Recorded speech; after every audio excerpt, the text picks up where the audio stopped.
taabani tena. Tafadhali tunaomba mafusho. Sikujua.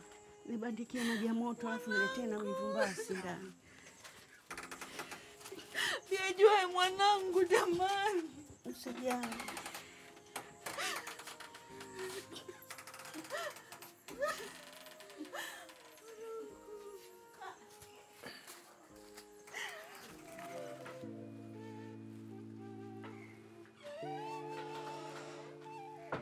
Babwale. Naam mama. Vipi ushaandaa gari? Tayari. Tukimbize mara moja maana tuko nje ya muda. Haya mama. Asalamu alaykum Boss Fadi.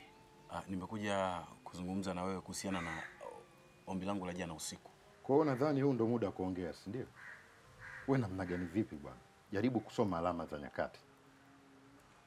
Kwani ulikuwa unasemaje Mpungu? Bibalke. Nilikuwa nahitaji nafasi ya kazi Timboni. Nisaidie na majukumu ya mama nyumbani. Hebu inuka. Mkuu alikuwepo tangu asubuhi hapa kwa kweli. Si unaweza kwenda mwenyewe? Sasa anza safari, alafu taratibu mwingine tutakutana nako huko juu.